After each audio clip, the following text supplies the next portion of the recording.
하나님 앞에 같이 기도드리겠습니다.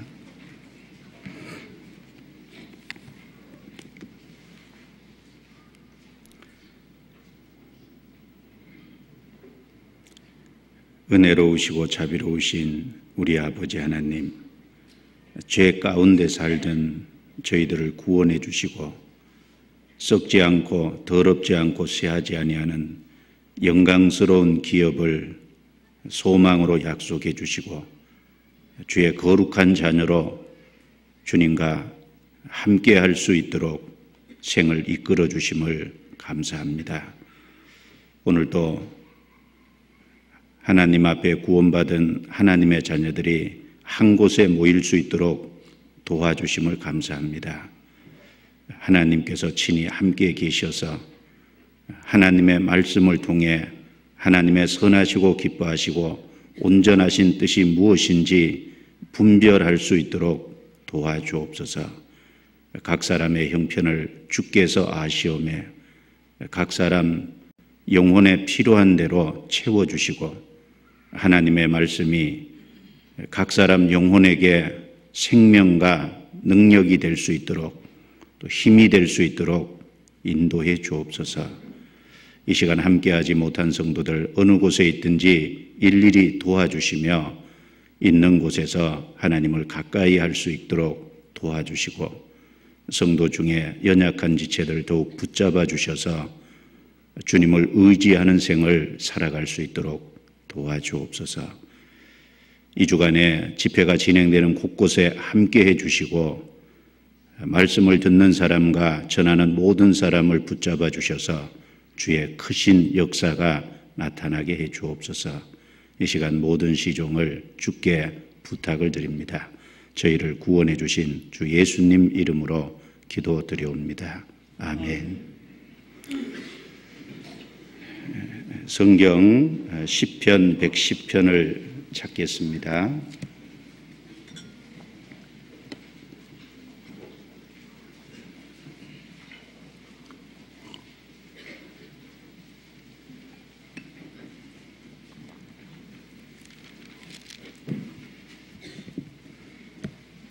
일 절 말씀부터 7절 말씀까지 천천히 같이 읽겠습니다.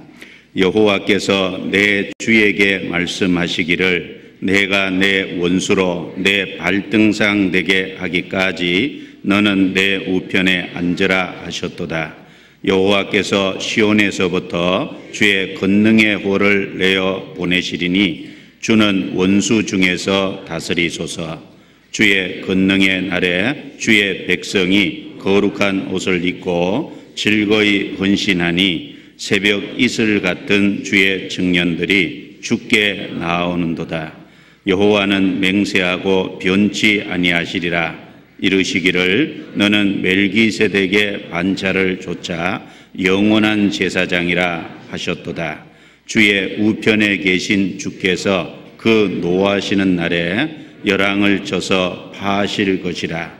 열방 중에 판단하여 시체로 가득하게 하시고 여러 나라의 머리를 쳐서 파하시며 길가의 시냇물을 마시고 인하여 그 머리를 드시리로다. 약 한 달 반 전에 시편 110편을 같이 배웠습니다. 그때 시간이 부족해서 다 못 배웠는데 오늘 이 시간 추가적으로 이제 배우는 시간을 갖겠습니다.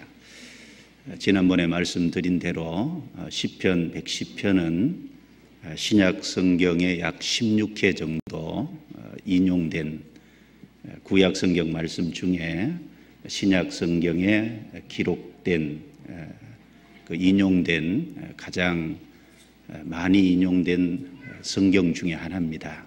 그리고 이 시편 110편은 역사 속에 많은 그리스도인들에게 읽히고 또 사랑을 받아왔습니다.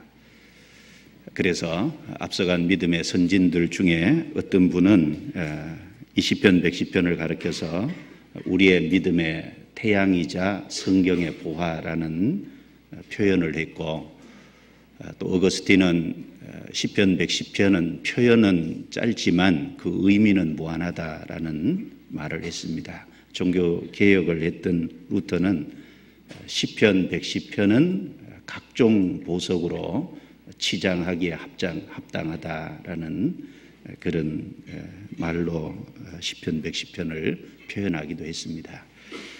이 시편 110편은 그리스도께서 하시는 일을 자세히 짧은 7구절밖에 안 되지만 요약을 해서 말씀해 주고 있습니다. 그리스도의 초림과 재림, 그리고 그리스도께서 초림하셔서 복음을 완성하시고 승천하신 이후에 하나님 우편에서 다시 재림하실 때까지 우리의 중보자와 제사장으로서 성도를 위해서 변호하고 기도하고 계시는 내용도 소개하고 있고, 또 그 하나님 보좌 우편에 앉으셔서 땅에 있는 그 교회를 왕으로서 다스리시는 그 내용도 여기 소개가 되고 있습니다. 그리고 장차 재림하셔서 이 세상을 심판하심으로 왕으로서 영광을 받으실 내용도 여기 소개가 되고 있습니다. 그래서 그리스도의 초림과 재림, 또 초림과 재림 사이에 그리스도께서 무슨 일을 하시는지 여기에 아주 짧지만 이 안에 다 포함되어 있기 때문에 그리스도께서 하신 성경에 하시는 그 일을 아주 요약해 놓은 축소판이다라고 해도 지나치지 않습니다. 그래서 오늘 잠깐 또 다시 배워보겠습니다. 지난번에는 1절하고 4절 중심으로 이제 좀 배웠습니다. 여호와께서 내 주에게 말씀하시기를 내가 내 원수로 내 발등상 되게 하기까지 너는 내 우편에 앉으라 하셨도다. 성부 하나님께서 내 주에게, 성자 예수님에게 말씀하시기를 내가, 성부 하나님이 내 원수로, 성자 예수님의 원수로 내 발등상 되게 하기까지, 성자 예수님의 발등상 되게 하기까지, 심판하시기까지 너는 성자 예수님에게 내 우편에 앉으라. 성부 하나님 우편에 앉으라. 너는 내 우편에 앉으라. 이 말 속에 많은 의미가 지난번에 내포되어 있다고 같이 배웠습니다. 첫 번째는 내 우편에 앉으라. 이 말씀 속에는 바로 사람의 모든 죄를 해결하시고 모든 죄를 사하시는 일을 다 하셨기 때문에 이제 십자가에 죽으시고 부활 승천하셔서 하나님 보좌 우편에 앉으신 겁니다. 그래서 이 말씀 속에는 사람의 죄를 없이 하시는 일을 다 하셨다는 내용이 포함되어 있습니다.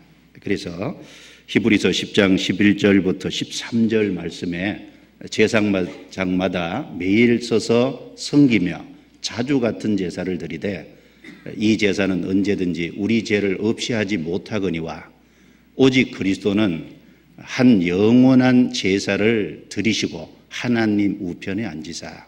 바로 예수님은 우리 죄를 위해서 한 영원한 제사를 드리셨기 때문에 하나님 보좌 우편에 앉으신 겁니다. 히브리서 1장 3절에도 죄를 정결케 하시는 일을 하시고 위엄의 보좌 우편에 앉으셨다고 이제 말씀했습니다. 그래서 우리 죄를 없이 하는 일을 다 하셨기 때문에 인간 편에서는 믿기만 하면 됩니다. 인간은 천국 들어가기 위해서 어떤 다른 행위가 필요한 것이 아니라 오직 주님이 죄를 없이 하시는 그 하신 일을 믿기만 하면 되는 거죠.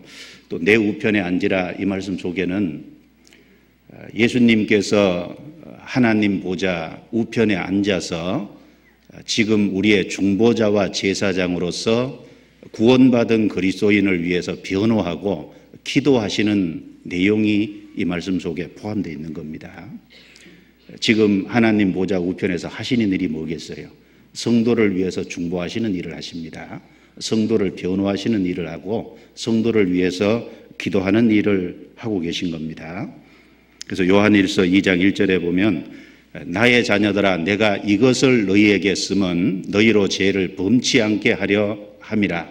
만일 누가 죄를 범하면 아버지 앞에서 우리의 대언자가 있으니 곧 의로우신 예수 그리스도시라. 바로 아버지 앞에서 우리의 대언자가 있다. 바로 우리를 변호하는 일을 예수님은 지금도 계속 해주고 계시는 겁니다.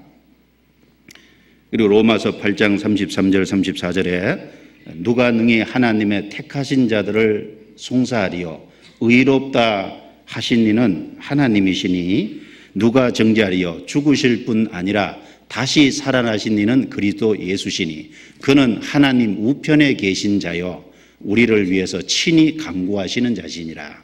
바로 하나님 우편에서 우리를 위해서 친히 간구하시는, 성도를 위해서 기도하시는 그 일을 하고 계십니다. 그래서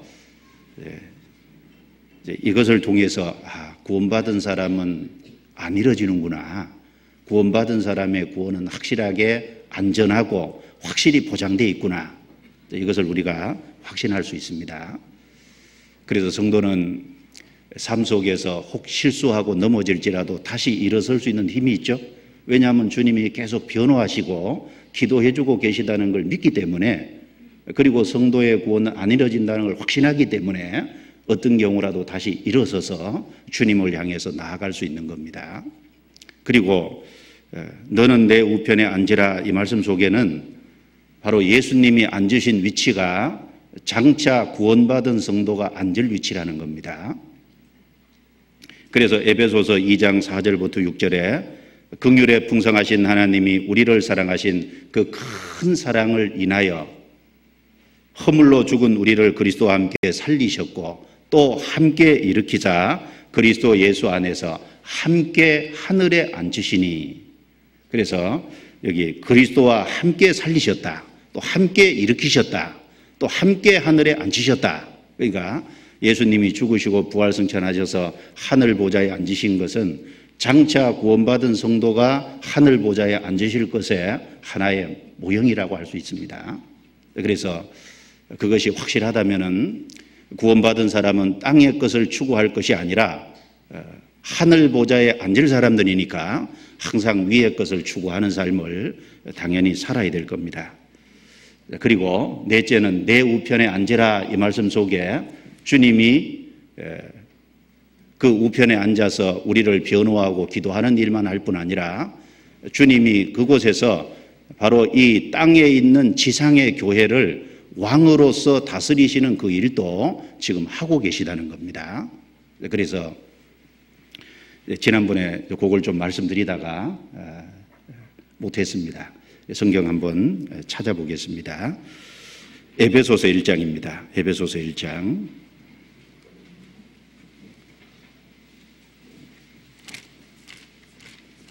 에베소서 1장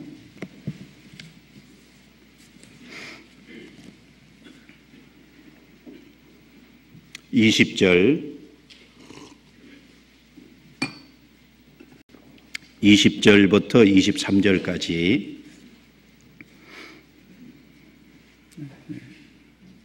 같이 읽겠습니다.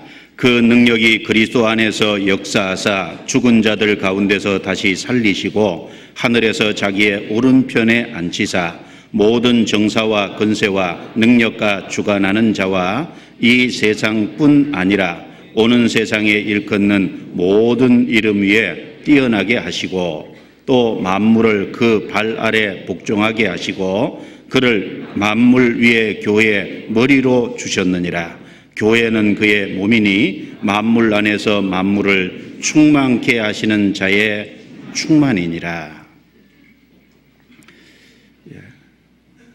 그 능력이 하나님의 능력이죠. 그리스도 안에서 역사하사 죽은 자들 가운데서 다시 살리시고 하나님의 능력으로 예수님을 부활시켰습니다. 그리고 하늘에서 자기의 오른편에 앉히사 높이 드셔서 하나님 보좌 우편에 앉게 하셨습니다. 그리고 21절에 모든 정사와 권세와 능력과 주관하는 자와 이 세상뿐 아니라 오는 세상에, 여기 오는 세상은 내세죠. 그러니까 이 세상뿐 아니라 오는 세상에 모든 정사와 권세와 능력과 주관하는 이 모든 이름 위에 뛰어나게 하시고, 즉 가장 높이 가장 존귀하게 하셨다. 그 말씀입니다. 그리고 22절에 또 만물을 그 발 아래 복종하게 하시고, 만물을 예수님의 발 아래 복종하게 하시고, 이 말씀은 아직 이루어지지 않았죠. 이것은 예수님께서 재림하심으로 말미암아 이 세상을 심판하시고, 그리고 이 세상을 완전히 다시 에덴 동산처럼 재창조할 때, 회복할 때 이 말씀이 이루어지는 겁니다. 그래서 장래에 예수님이 재림하심으로 이 말씀이 이루어질 겁니다. 그리고 그를, 예수님을 만물 위의 교회의 머리로 주셨느니라. 자기의 오른편에 앉히사 그를 만물 위의 교회의 머리로 주셨느니라.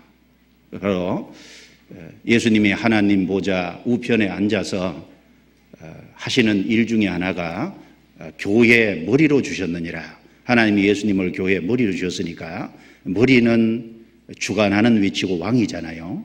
예수님은 거기서 왕으로서 땅에 있는 교회를 다스리는 일을 하고 계시는 겁니다. 그래서 교회는 그의 몸이니 만물 안에서 만물을 충만케 하시는 자의 충만이니라. 이 만물을 말씀으로 창조하시고, 그 창조하실 때 그리스도께서 창조하셨다고 돼 있고, 그리고 그 창조한 그 하나님의 능력이 이 교회 안에 머물러 있으니까 그 교회는 하나님의 능력으로 충만한 겁니다. 왜? 그리스도께서 머리로 계시니까. 그래서 이 교회를 다스리는 일, 왕으로서 이 교회를 주관해 가시는 일을 하고 계십니다. 이 교회 안에서 되어지는 모든 것은 그리스도께서 감찰하시고 다 다스리고 계시잖아요. 성경 고린도전서 15장입니다. 고린도전서 15장.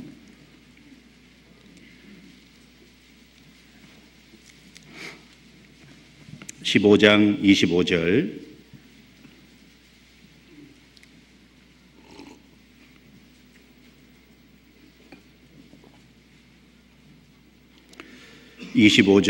같이 읽겠습니다. 저가 모든 원수를 그 발 아래 둘 때까지 불갑을 왕노릇 하시리니. 저가 모든 원수를 그 발 아래 둘 때까지. 예수님께서 모든 원수를 발 아래 둘 때는 재림하실 때거든요. 재림하셔서 원수를 심판하시고 모든 피조물을 발 아래 둘 때, 그때까지 불갑을 왕노릇 하시리니. 둘 때까지 불갑을 왕노릇 하시리니. 하나님 보좌 우편에서 왕노릇을 하십니다. 재림하실 때까지. 그러면 무슨 왕노릇이냐 하면은 바로 하나님의 교회를 다스리시는 왕으로서 일을 하시잖아요. 그리고 구원받은 성도를 다스리는 왕으로서 일을 하지 않습니까? 구원받은 각각의 성도의 마음의 왕이 누구셔요? 예수님이시잖아요. 바로 주님은 임금으로서 각 사람의, 구원받은 사람의 마음의 왕이 되시고 또 하나님의 몸된 교회를 다스리는 왕이시지 않습니까? 사도행전 5장도 보겠습니다. 사도행전 5장.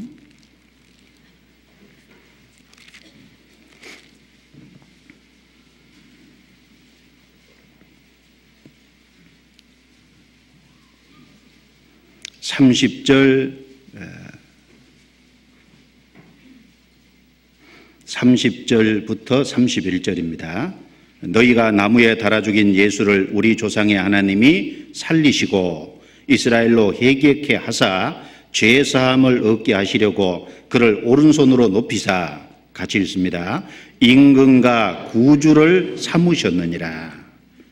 바로 예수님이 우리의 구주일 뿐 아니라 임금과 구주로 삼으셨다. 우리의 구원받은 사람의 임금이지 않습니까? 하나님의 몸된 교회의 임금입니다. 그래서 모든 원수를 발 아래 둘 때까지 불갑을 왕노릇 하시는 겁니다. 지금 하나님 보좌 우편에서 그 일을 하고 계십니다. 그러면 이제 그 하나님의 몸된 교회 안에서 이루어지는 역사, 실제로 진행되는 역사가 시편 110편 2절부터 3절에 자세히 기록이 되어 있는 겁니다. 시편 110편 다시 넘겨보겠습니다. 시편 110편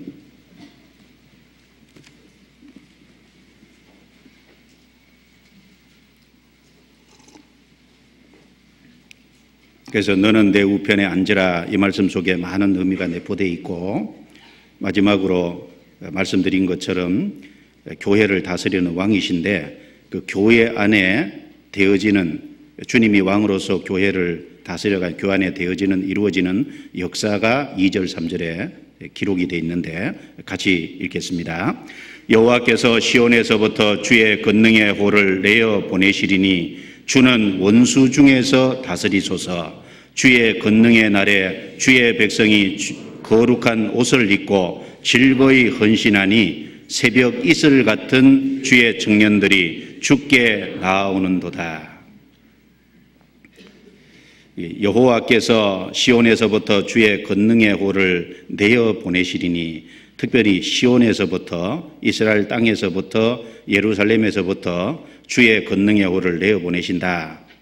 이 말씀은 바로 예수님이 십자가에서 이루신 복음이, 그것이 예루살렘에서부터 전해질 것, 바로 그 성령의 역사가 예루살렘으로부터 나타날 것에 대한 약속의 말씀입니다. 예언의 말씀입니다.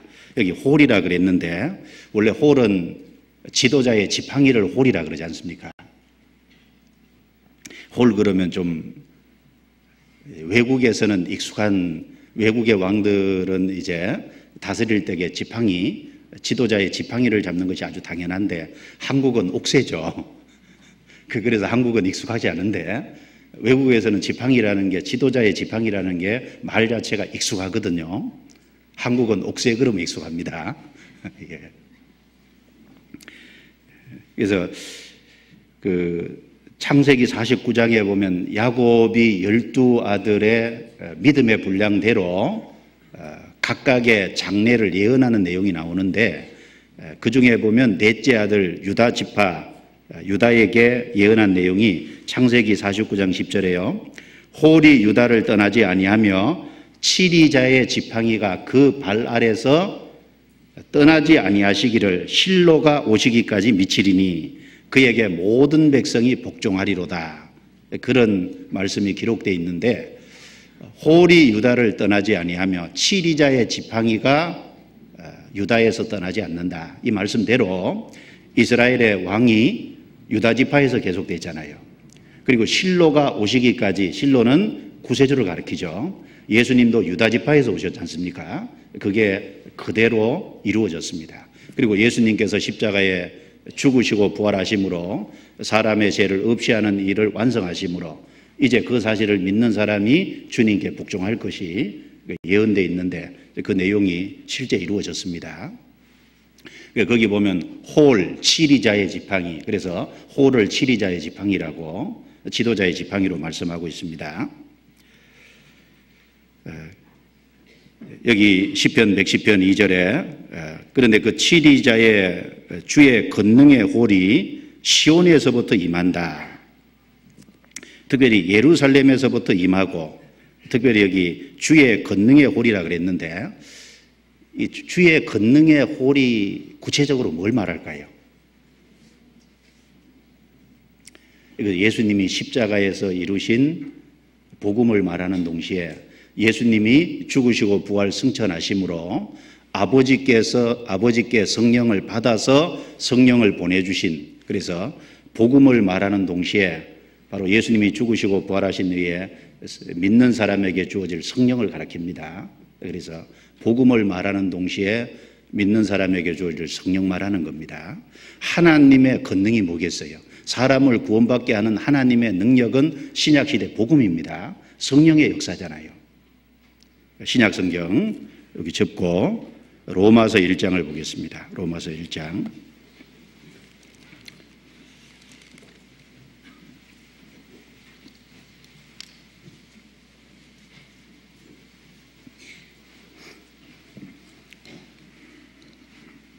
로마서 1장 14절입니다.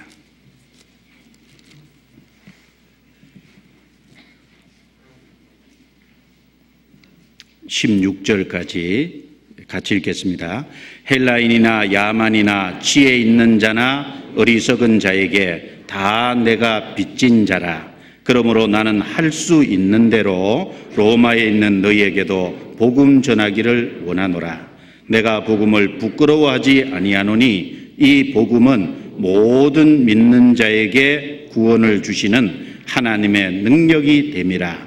첫째는 유대인에게요 또한 헬라인에게로다. 신약 성경 14권을 기록한 바울 사도께서는 로마에 가기를 간절히 고대했습니다. 13절 뒷부분에 보면 지금까지 길이 막혔도다. 여러 번 로마에 가려고 했는데 이 로마서를 기록할 당시까지 로마에 가는 길이 막힌 거예요. 바울 사도가 이 로마서를 기록할 때는 3차 전도 여행 때 아가야 지방에 있는 곳에서 이 편지를 써서 갱그리아 교회 집사인 베베, 자매 베베를 통해서 로마에 보냈거든요. 그때까지도 길이 막혔었던 겁니다. 근데 바울 사도가 로마에 간절히 가기를 원하는 목적은 하나입니다. 15절에 나는 할 수 있는 대로 로마에 있는 너희에게도 복음 전하기를 원하노라. 왜 로마에 그렇게 간절히 가기를 원했을까? 뭘 보러 가기를 원한 게 아니라 로마에 가서 복음 전하려고 로마에 간절히 가기를 원했습니다. 바울 사도는 이 복음 전할 책임을요 빚진 자의 심정으로 느끼고 있었잖아요. 빚을 진 사람은 빚 안 갚으면은 빚 갚아야 된다는 부담감이 항상 있지 않습니까? 이 바울 사도는 복음 전할 이 책임에 대해서 항상 빚진 자의 심정으로 이걸 전해야 된다는 부담감을 항상 갖고 있었습니다. 그리고 유대인이나 이방인이거나 그리고 당시에는 로마가 전 세계를 다스리고 있을 때니까 로마에 가서 복음을 전하면 그 로마를 기점으로 해서 전 세계 복음이 활발하게 전해질 것을 믿었잖아요. 그리고 결국은 하나님께서 길을 열어주셔서 나중에 사도행전 28장에 보면은 비록 제수의 몸으로 로마까지 갔지 않습니까? 가서 2년 동안 전도하는 그 내용이 사도행전 말미에 기록이 되어 있습니다. 그러면서 16절에 내가 복음을 부끄러워하지 아니하노니 이 복음은 모든 믿는 자에게 구원을 주시는 하나님의 능력이 됨이라. 자, 사람을 구원하는 하나님의 능력이 뭐겠어요? 사람을 구원하는 하나님의 능력은 복음이거든요. 복음이 뭡니까? 예수님이 십자가에 죽으시고 부활하셔서 모든 사람의 죄를 없이해 놓으신, 모든 사람이 구원받을 수 있는 그 복음을 완성해 놓으셨지 않습니까? 죽으심과 부활을 통해서 우리 죄를 없이 하신 그 사실이 복음이죠. 바울은 그 복음을 부끄러워하지 않는다 그랬습니다. 그 말은 복음을 담대하게 전했다는 겁니다. 항상 꺼리낌 없이 전했다는 겁니다. 왜 그렇게 담대하게 전하고 꺼리낌 없이 전하고 그렇게 간절히 전하기를 원했냐면 이 복음은 그 복음을 믿는 사람이 구원받는 하나님의 능력이 되기 때문에 그렇습니다. 그 복음이 전해지면 그것을 받아들이는 사람의 영혼이 살아나잖아요.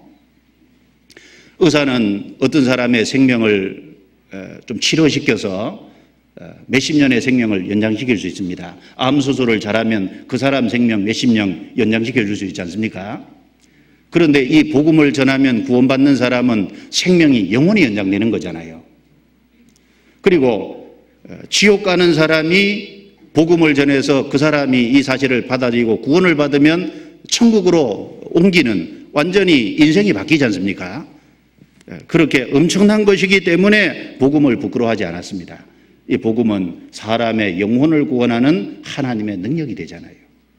주의 권능의 홀이 뭐겠습니까? 예수님이 십자가에서 이루신 복음이 바로 주의 권능, 하나님의 능력이거든요. 고린도전서 1장 18절에 십자가의 도가 멸망하는 자들에게는 미련한 것이로되 구원을 얻는 우리에게는 하나님의 능력이 됨이라. 그렇죠. 구원을 얻는 우리에게는 하나님의 능력이 된다. 또 고린도전서 1장 22절부터 24절에 유대인은 표적을 구하고 헬라인은 지혜를 찾으나 우리는 십자가에 못 박힌 그리스도를 전하니 유대인에게는 거리끼는 것이요 헬라인에게는 미련한 것이로되 믿는 우리에게는 유대인이나 헬라인이나 그리스도는 하나님의 능력이요 하나님의 지혜니라 그랬습니다. 바로 기적 좋아하는 사람들에게는 꺼리끼는 것이 될 거고, 세상의 어떤 철학을 추구하고 세상 지혜를 추구하는 사람에게는 미련하게 보일지 모르지만, 이 사실을 받아들이는 사람에게는 그것이 사람을 구원하는 하나님의 능력이 된다 그 말입니다. 특별히 그리스도는 하나님의 능력이라 하나님의 지혜라는 건 그리스도께서 십자가에서 이루신 그 복음이 하나님의 능력이고 하나님의 지혜잖아요. 사람이 구원받을 수 있는 다른 길이 있었다면 예수님이 십자가에 죽으시지 않으셨겠죠. 하나님이 무한한 지혜를 가지신 하나님이 사람을 구원하는 방법을 십자가로 정하신 겁니다. 그래서 이 복음은 하나님의 권능인 거예요. 그리고 믿는 자에게 임할 성령이 주의 권능의 홀이잖아요. 사도행전 1장 8절입니다. 보시죠. 사도행전 1장 8절.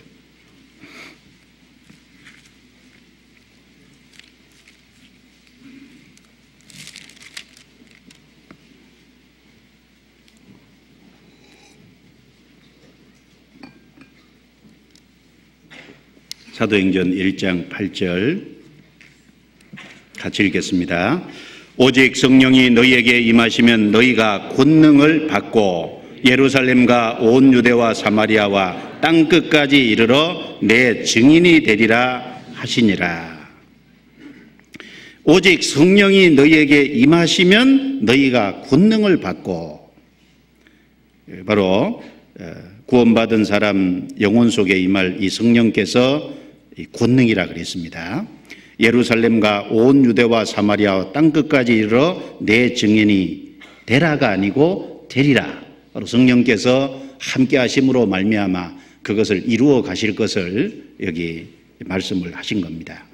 갈라디아서 3장 5절에 너희에게 성령을 주시고 너희 가운데서 능력을 행하시는 일이 율법의 행위에서냐 듣고 믿음에서냐.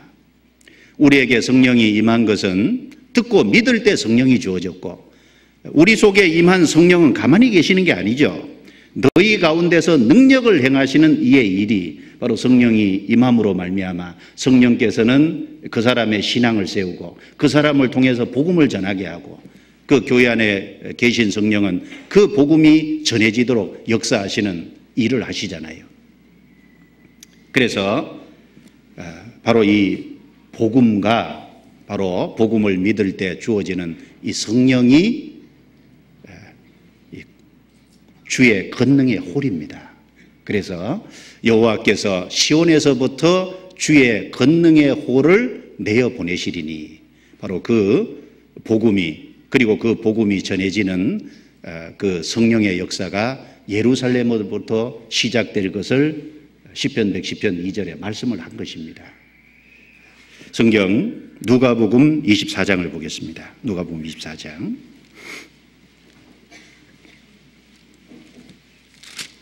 누가복음 24장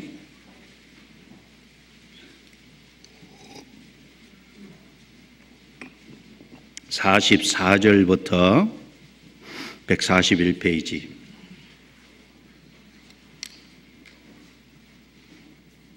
(44절부터) 제가 읽겠습니다.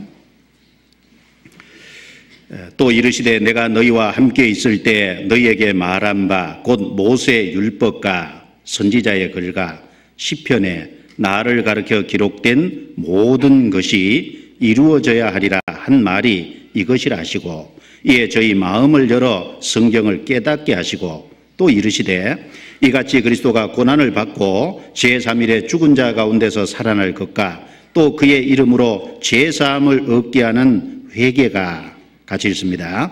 예루살렘으로부터 시작하여 모든 족속에게 전파될 것이 기록되었으니 너희는 이 모든 일의 증인이라.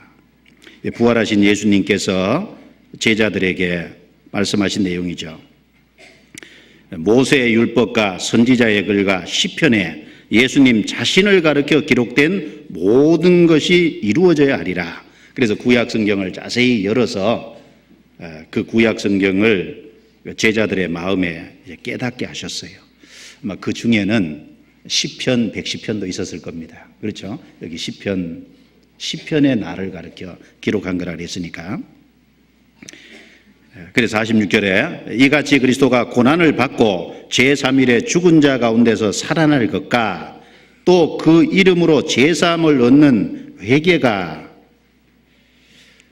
바로 예수님께서 십자가에서 우리의 죄를 없이 하는 일을 하심으로 이제 회개하고 그것을 믿는 사람은 구원을 얻잖아요. 그 제사함을 얻게 하는 회개가 예루살렘으로부터 시작하여 모든 족속에게 전파될 것이 기록되었으니, 어디에 기록되어 있어요? 시편 110편 2절에 바로 여호와께서 시온에서부터 주의 권능의 호를 내어 보내시리니, 시편 110편 2절도 바로 그 기록된 말씀 중에 하나입니다. 예루살렘으로부터, 이스라엘 땅에서부터 시작될 것에 대한 그 예언이 실제로 이루어지는 겁니다. 또 사도행전 넘겨서 사도행전 2장도 보시죠. 사도행전 2장.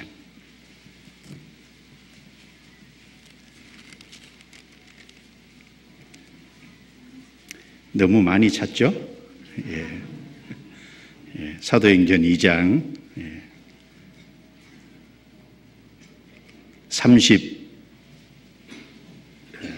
32절부터 또 제가 읽겠습니다. 이 예수를 하나님이 살리신지라 우리가 다 이 일의 증인이로다. 하나님이 오른손으로 예수를 높이심에 그가 약속하신 성령을 아버지께 받아서 너희 보고 듣는 이것을 부어주셨느니라. 34절부터 35절은 같이 읽겠습니다. 다윗은 하늘에 올라가지 못하였으나 친히 말하여 가로되 주께서 내 주에게 말씀하시기를 내가 내 원수로 내 발등상 되게 하기까지 너는 내 우편에 앉았으라 하셨도다 하였으니, 바로 죽으신 예수님을 하나님께서 부활시키시고 오른손으로 예수를 높이심에, 그래서 높이 드셔서 하나님 보좌 우편에 앉게 하셨습니다. 그리고 예수님이 완성하신 것을 근거로 이제 약속하신 성령을 아버지께 받아서 너희 보고 듣는 이것을 부어주셨느니라. 사도행전 2장에 오순절날 그 성령이 임했잖아요. 바로 그 성령이 임한 것은 그것이 이루어진 거라는 걸 말한 겁니다. 34절에 다윗은 하늘에 올라가지 못하였으나, 이 말 오해하면 안 되죠. 어떤 분은 이 말 때문에 다윗은 하늘에 못 올라갔다 이렇게 말하는데, 시편 110편을 기록할 그 당시에는 하늘에 올라간 게 아니죠. 시편 110편을 기록한 그 당시에 아직 다윗은 죽지 않았습니다. 그럼에도 불구하고 시편 110편 1절에 주께서 내 주에게 말씀하시기를 내가 내 원수로 내 발등상 되게 하기까지 너는 내 우편에 앉았으라 하셨도다 하였으니, 그럼에도 이 말을 했다는 겁니다. 바로 이것은 예수님이 죽으시고 부활하셔서 복음을 완성하셨기 때문에 하나님 보좌 우편에 앉으셨고, 완성하셨기 때문에 약속하신 성령을 받아서 약속대로 주신 거라는 겁니다. 그리고 바로 2절에 있는 말씀처럼 그 성령의 역사가 예루살렘으로부터, 그 복음의 역사가 예루살렘으로부터 이제 시작이 될 것에 대한 이제 말씀을 하신 겁니다. 주는 원수 중에 다스리소서. 그래서 여호와께서 시온에서부터 주의 권능의 호를 내어 보내시리니, 주는 원수 중에 다스리소서. 주는 원수 중에 다스리소서. 예수님은 원수 중에 다스리소서. 이게 어떤 의미일까요? 원수 중에 다스린다. 예수님이 이 땅에 계실 때 이 땅에는 많은 예수님의 원수들이 있었습니다. 지금도 주님을 대적하는 원수가 많이 있죠. 예수님의 3년 반 공생애 할 때 예수님을 죽이려는 사람으로 예수님 주변에는 많은 무리들이 있었지 않습니까? 마귀는 예수님을 어떻게든지 넘어뜨리려고 그랬습니다. 그래서 3번이나 예수님을 시험했고, 광야에서. 그리고 잠깐 떠났지만 또 예수님 가까이에서 예수님을 십자가에 죽을 때까지 계속 쫓아다니면서 넘어뜨리려는 일을 했잖아요. 마태복음 16장에 보면 가장 예수님의 수제자라고 이끌어지는 베드로 속에도 역사 있지 않습니까? 예수님이 내가 죽고 난 이후에 3일 만에 다시 살아나리라 그러니까 베드로가 예수님께 간하여 가로되 주여 그리 마옵소서 이 일이 결코 일어나지 아니하리이다. 예수님께서는 사단아 내 뒤로 물러가라. 너는 나를 넘어지게 하는 자로다. 내가 하나님의 일은 생각지 아니하고 도리어 사람의 일을 생각하는도다. 베드로가 사단이라는 게 아니라 베드로 속에 사단이 잠깐 역사한 거죠. 인정으로 예수님을 넘어뜨리려고 했습니다. 그리고 예수님 주변에 유대 종교가들이 항상 예수님을 시험하고 예수님을 넘어뜨리려고 그랬잖아요. 요한복음 8장에 보면은 간음 중에 현장에서 잡힌 여자를 끌고 와서 율법에는 이런 자를 돌로 치라 하였는데 예수 선생 당신은 어떻게 말하겠나이까? 라고 질문함으로 예수님의 대답에 흠을 찾으려고 한 적도 있고, 그리고 바리새인들이 헤롯 당원과 같이 제자들을 보내면서 가이사에게 세 바치는 것이 옳으나이까? 만약에 예수님이 바치지 말라고 하면은 로마법을 위반하는 거니까 로마법에 근거해서 감옥에 가두려고, 잡아 가두려고 아주 의도적인 질문을 한 적도 있고, 유대 종교가들은 항상 예수님을 넘어뜨리려고 그랬습니다. 그리고 이스라엘 백성들은 결국 예수님을 받아들이지 않았지 않습니까? 자기 땅에 오매 자기 백성이 영접지 아니하였다. 그래서 예수님의 3년 반 공생의 기간 동안 예수님 주변에는 예수님의 원수들이 아주 득실했습니다. 온통 예수님의 원수들 뿐이었잖아요. 12제자, 70제자, 예수님 죽으시고 부활 승천하신 이후에 성령이 임할 때 마가의 다락방에 모여있던 사람은 기껏 120명. 그런데 대부분의 사람들은 주님을 받아들이지 않았고 주님을 넘어뜨리려고 했습니다. 예수님을 십자가에 못 박을 때 헤롯과 빌라도는 원래 원수인데 당일에는 친구가 됐다 그랬죠. 그리고 헤롯 당원들과 바리새인들은 사실 원수입니다. 그런데 예수님을 죽이는 데는 하나가 됐잖아요. 예수님을 올무로 넘어뜨리려는 데는 하나가 됐습니다. 그래서 그 내용을 시편 2편 1절부터 3절에 보면 어찌하여 열방이 분노하며 민족들이 허사를 경영하는고 세상의 군왕들이 나서며 간원들이 서럽게 하여 여호와와 그 기름 받은 자를 대적하여 우리가 그 맨 것을 끊고 그 결박을 벗어버리자 하도다. 민족들이, 군왕들이, 그리고 많은 대적자들이 예수님 주변에 있었습니다. 지금도 마찬가지죠. 지금도 주님이 통치하는, 주님이 왕으로서 다스리는 교회 주변을 보십시오. 원수들로 가득하지 않습니까? 원수들로 가득합니다. 그래서 아가서 2장 2절에는 그것을 여자들 가운데 내 사랑은 가시나무 가운데 백합화 같구나. 이 교회의 모습을 가시나무 가운데 백합화라 그랬습니다. 주변에는 가시나무가 뺑 둘러 있고 그 속에 백합화가 있는 거예요. 가시는 찌르는 역할을 하잖아요. 그런데 백합화는 향기는 내도 찌르지는 못하잖아요. 구원받은 사람은 구원받지 않은 사람이 잘못하고 어렵게 한다고 해서 보복하지 못하지 않습니까? 향기는 낼 수 있습니다. 그런데 보복하지는 않죠. 그런데 이 세상에는 가시에 속한 믿지 않는 많은 무리, 하나님의 복음을 대적하는, 교회를 대적하는, 믿는 사람을 대적하는 원수가 많은 겁니다. 가시나무 가운데 백합화라 그랬고, 마태복음 10장 16절에는 예수님께서 제자들을 둘씩 짝지어 내보내면서 내가 너희를 보냄이 양을 이리 가운데 보낸가 같도다. 주님의 제자들은 양이라 그랬고 안 믿는 사람들은 이리라 그랬죠. 이리가 하는 일은 뭡니까? 물고 찢고 죽이는 일을 하잖아요.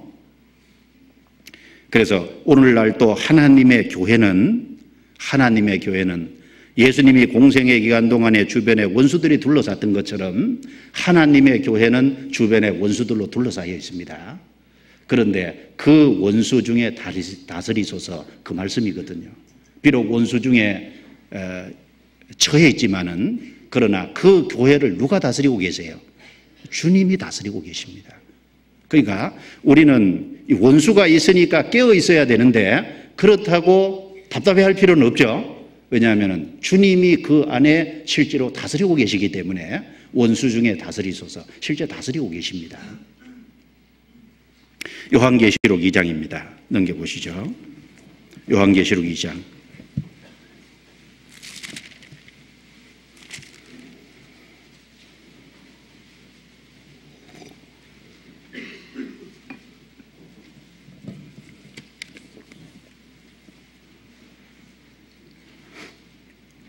요한계시록 2장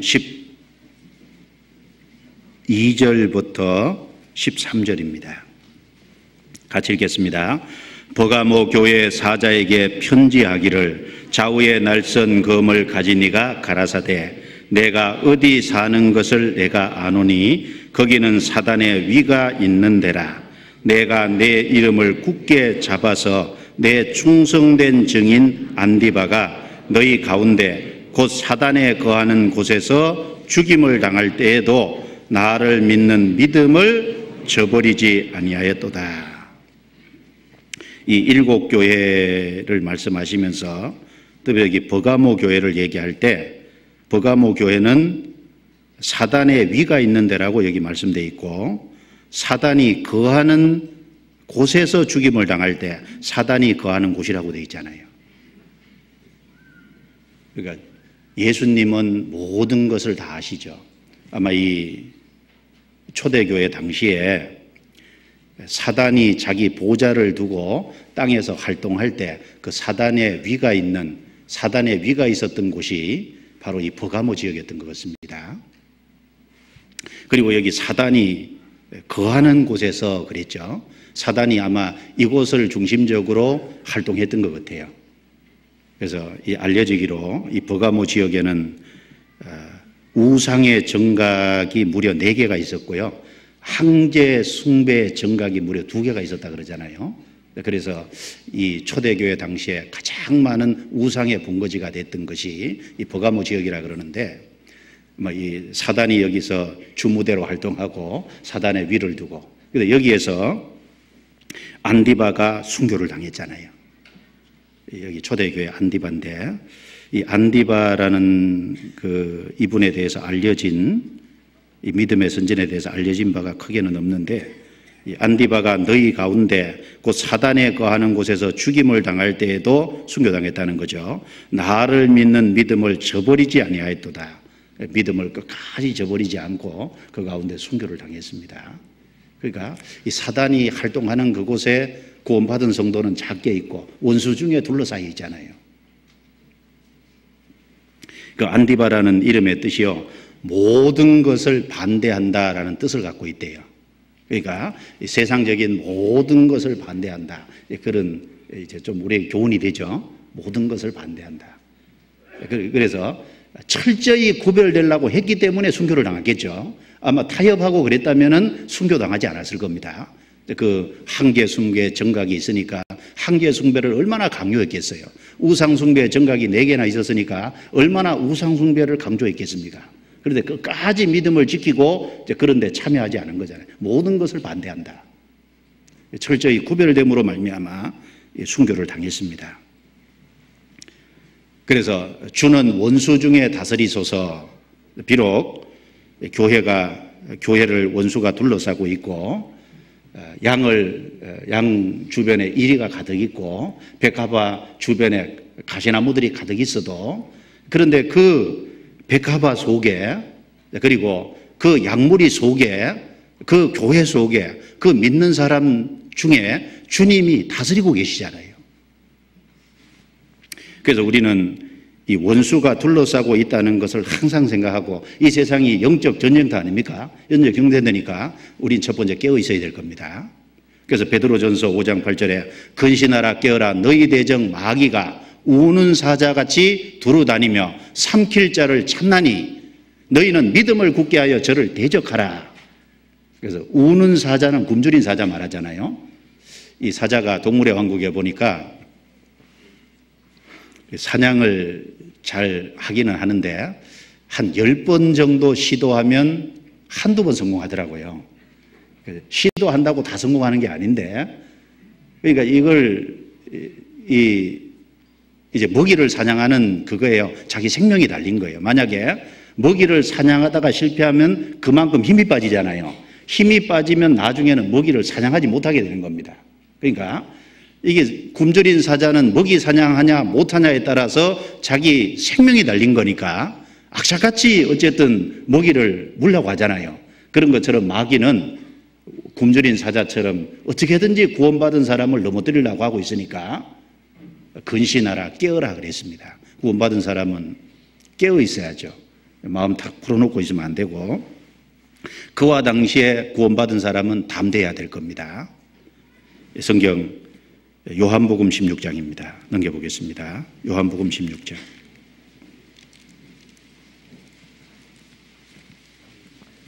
요한복음 16장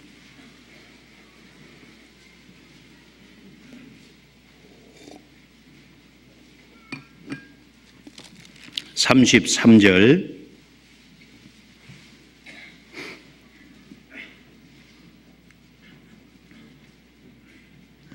같이 읽겠습니다. 이것을 너희에게 이름은 너희로 내 안에서 평안을 누리게 하려 함이라. 세상에서는 너희가 환난을 당하나 담대하라. 내가 세상을 이기었노라 하시니라. 구원받은 사람이 세상에서는 환난을 당하나, 왜 환난을 당합니까? 원수 중에 처해 있기 때문에 환난을 당합니다.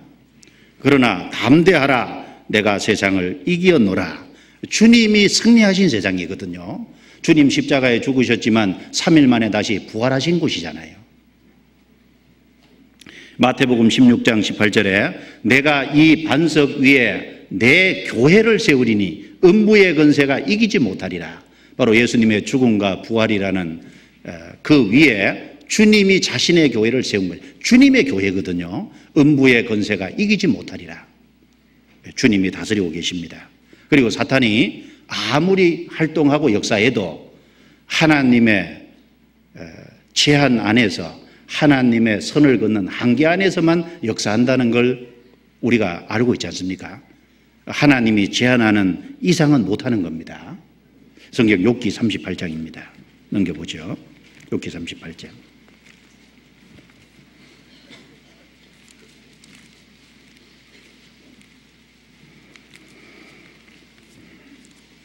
욥기 38장 11절입니다. 11절.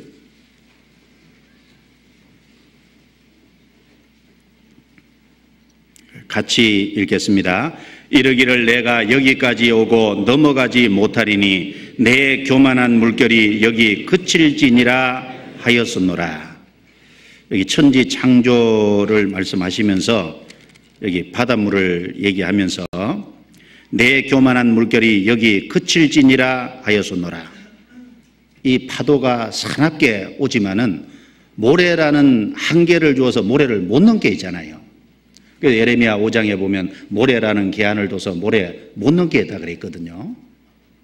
그래서 요즘에 이 바닷가 쪽에 방파제를 많이 쌓으니까 방파제 쌓음으로 인해서 방파제를 파도가 다 부서뜨리죠. 모래를 싹 쓸고 가버리잖아요. 원래 경계는 모래거든요. 주님이 경계를 모래로 둔 게 맞는 겁니다. 그런데 바닷물을 가리켜서 여기 내 교만한 물결이 여기 그칠지니라. 왜 하필 물결을 교만한 물결이라 그랬을까요? 이거는 사단도 염두에 두고 한 말입니다. 사단이 제 아무리 역사하지만은 그 역사하는 것도 내 교만한 물결이 여기까지 오고 그칠지니라. 주님이 한계를 정해서 그 이상은 못 넘어오게 하는 게 있다는 것을 여기 말씀하시는 겁니다. 그래서 욥기 1장에 보면 사단에게 욥을 이제 내어줬지만은 몸에는 손대지 마라.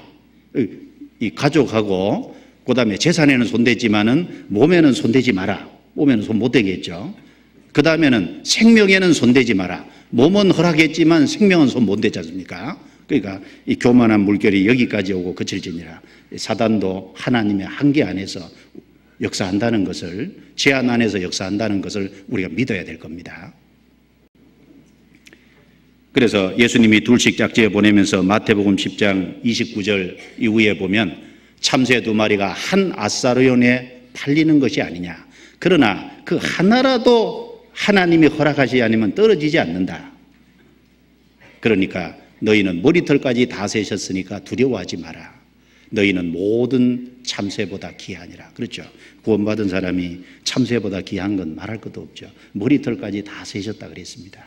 그래서 이 세상의 모든 되어지는 것이 주님의 한계 안에서 되어지고 주님께서 다스리고 계시다는, 모든 환경과 모든 것을 주님이 섭리하고 계시다는 걸 정말 믿으면 순교당하는 것도 주님이 허락해서 순교당하는 거죠. 그래서 비록 원수 중에 처해 있지만은 원수 중에 주님이 처해 있는 그 교회를 다스리고 계시기 때문에 걱정할 필요 없다는 겁니다. 단지 그리스도인은 깨어 있어야 될 필요가 있습니다. 시편 110편 본문을 다시 넘기겠습니다. 시편 110편.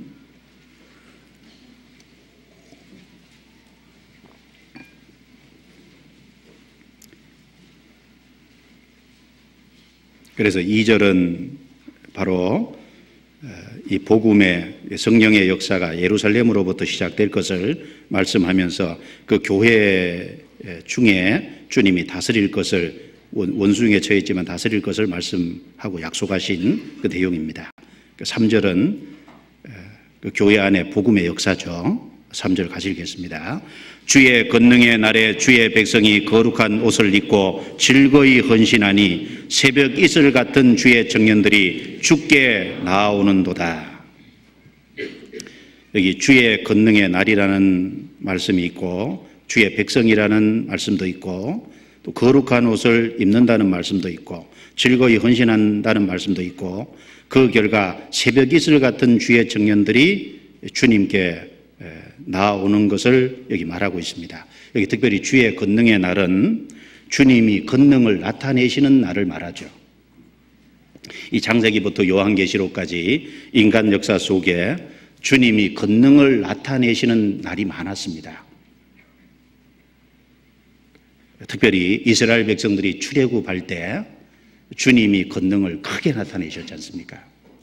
애굽에 10가지 재앙을 내리고 그리고 양의 피를 통해서 이스라엘 백성을 애굽에서 나오게 하고 홍해 바다를 갈라서 이스라엘 백성에게 통과하게 하고 애굽 군대는 다 빠뜨려 죽었습니다. 그래서 출애굽할 때 하나님의 권능이 크게 나타난 게 사실이고 그리고 광야 40년 동안에 하나님의 권능이 크게 나타난 게 사실이지 않습니까? 이 광야는 먹을 것이 없잖아요. 그런데 날마다 새벽에 만나를 내려주지 않습니까? 하늘에서부터 만나를 매일매일 내려준다는 게 이게 보통 일이 아니지 않습니까? 그리고 이 광야는 낮밤의 일교차가 너무 큽니다. 그런데 하나님께서 낮에는 구름 기둥으로 밤에는 불 기둥으로 이스라엘 백성을 특별히 권능을 나타내셔서 보호하셨습니다. 그리고 이 광야는 불변과 정갈이 있는데 하나님이 그것을 40년 통과하게 한 겁니다. 틀림없이 광야 40년은 하나님이 권능을 크게 나타내는 날이 맞는 거예요. 마실 물이 없었는데 반석을 쳐서 물을 마시게 했습니다. 한번 생각해 보죠. 200만이 물을 흡족히 마시려면 물을 얼마나 내줘야 흡족히 마실까요? 누구 계산 좀 해봐요. 한 사람이 몇 리터씩 해갖고 200만 얼마 흡족히 마시면 도대체 얼마나 흡족히 마셔야 되는지 계산해보면 아마 깜짝 놀랄 겁니다. 그런데 그런 것이 한 번이 아니라 광야 40년을 그렇게 먹게 했잖아요. 주님이 권능을 크게 나타내신 겁니다. 가나안 땅을 정복할 때 주님이 권능을 크게 나타내신 것이 사실이죠. 아주 굳게 잠긴 그 여리고성을 무너지게 만들었지 않습니까? 그리고 여호수아 10장에 보면 아모리 대군하고 싸울 때 하나님께서 이 천체를 그냥 스톱시킨 일도 있으니까 주님이 권능을 크게 나타내신 겁니다. 그리고 사사시대 이스라엘 백성들이 비록 범죄했지만 그들이 돌이킬 때 하나님이 권능들을 크게 나타내 주셨습니다. 예를 들면은 여선지자 드보라 바락을 통해서 이제 가나안 이제 민족에게 압제당하던 그 가나안 민족을 이기는 그 가운데 권능을 크게 나타내 주셨습니다. 그리고 기드온의 300용사를 통해서 미디안 13만 5천을 쳐서 이기게 했으니까 450대 1이지 않습니까? 권능을 크게 나타냈습니다. 그리고 다윗 시대 하나님께서 다윗에게 권능을 크게 나타내 주셔서 이스라엘 통일 국가를 이루었잖아요. 다 주님의 권능의 날이었습니다. 이스라엘 백성이 비록 바벨론에 포로 잡혀갔지만 포로 잡혀갔다 돌아온 이후에 성전을 세울 때, 스룹바벨을 통해 성전 세울 때 주님이 권능을 크게 나타내 줬잖아요. 그 당시에 페르시아의 압제를 받고 있을 때입니다. 페르시아의 피정복 국가잖아요. 정복을 당하고 있는 그 국가인데 거기에서 성전을 세운다는 게 이게 불가능해 보이잖아요. 이는 능으로도 되지 아니하며 힘으로 되지 아니하며 오직 나의 신으로 말미암아 되느니라. 스가랴 4장 6절 말씀처럼 하나님의 능력으로 그 성전이 세워지게 도와주셨습니다. 느헤미야가 돌아와서 52일 만에 예루살렘 성벽을 중건하는 그것도 하나님의 권능을 크게 나타내 주셔서 가능했던 겁니다. 성전과 성벽이 다 세워지고 난 다음에 에스라를 통해서 이스라엘의 영적 부흥이 일어나게 만든 것도 그 권능을 크게 나타내 주신 거죠. 그리고 오순절 성령 강림으로 말미암아 베드로가 설교하니까 3,000명이 구원받고, 그 다음에 사도행전 3장에 보면은 날 때부터 안진뱅이를 고쳐준 사건 때문에 또 전도해서 5,000명이 구원받고 권능을 크게 나타내 주셨습니다. 특별히 2000년 교회 역사 속에 주님이 권능을 나타내 오셨습니다. 특별히 권능을 크게 나타내 주신 것들이 있죠. 루터가 종교개혁할 때 하나님께서 권능을 크게 나타내 주셔서 종교개혁할 수 있도록 했잖아요. 요한의 순례가 복음 전할 때, 히필드가 복음 전할 때 두 사람이 동시대 사람이죠. 하나님께서 권능을 크게 나타내 주셨습니다. 스폴전을 들어서 하나님이 권능을 크게 나타내서 많은 사람이 구원받게 해줬습니다. 그 다음에 D.L. 무디를 통해서 권능을 크게 나타내 주셨습니다. 2000년 교회 역사 속에 권능을 크게 나타내 오셨잖아요. 그럼 지금 주의 권능의 날이라고 할 때 지금 하나님께서 우리 교회를 통해서 권능을 크게 나타내고 있는 것이 틀림없이 맞을 겁니다. 주의 권능의 날인 거예요. 제가 한 20년 전에 전도인으로 부름받아서 전도를 시작할 때 그때 제가 첫 설교 계획표를 오늘 낮에 어쩌다가 봤는데요. 첫 설교 계획표 받은 걸 봤는데 그때 한국교회가 34개였더라고요. 20년이 좀 못 됐습니다. 20년 전에 첫 설교 계획표 받을 때 34개인데 지금 우리 전국교회가 몇 개죠? 184개입니다. 교회 숫자도 커졌고 구원받은 사람도 많이 늘었습니다.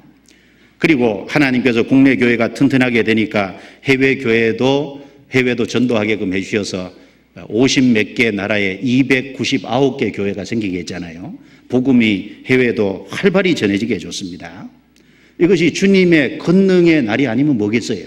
주님이 권능을 크게 나타내시는 그 속에 우리는 살고 있는 겁니다. 우리는 주님이 권능을 크게 나타내는 그 속에서 우리는 지금 참여하고 있는 거잖아요. 그래서 주님이 권능을 나타내시기 위해서 사람을 계속해서 모으고 있습니다. 모으고 있는데 주님의 권능을 나타내시는 그때 사람들이 많이 모이잖아요. 구원받는 역사가 계속 늘어나잖아요. 그래서 많은 사람이 구원받으면 하나님께 영광이 되는 것이 맞죠. 그래서 요한복음 15장에 너희가 열매를 많이 맺으면 내 아버지께서 영광을 얻으실 거라 그랬습니다.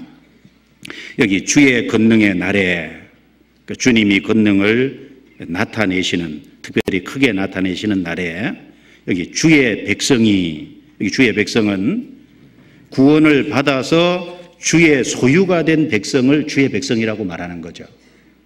베드로전서 2장 9절에는 오직 너희는 택하신 족속이요 왕같은 제사장들이요 거룩한 나라요 그의 소유된 백성이니, 구원받은 사람은 주의 백성이 된 거잖아요. 주님의 소유가 된 백성입니다. 그리고 주의 소유가 된 그 백성이 주의 권능의 날에 거룩한 옷을 여기 입는다 그랬습니다. 거룩한 옷을 입는다는 것은 우리가 구원받을 때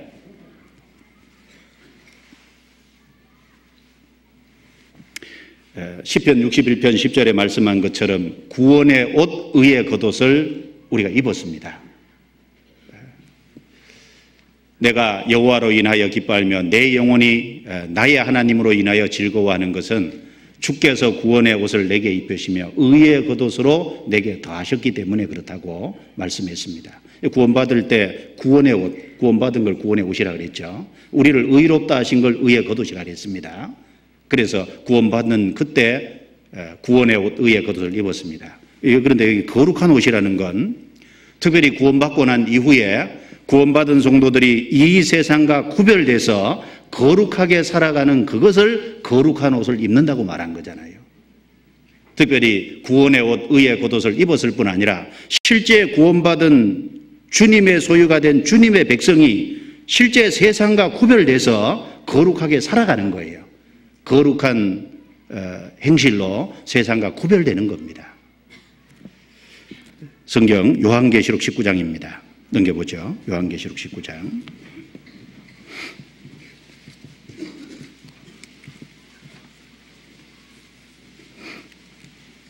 요한계시록 19장입니다.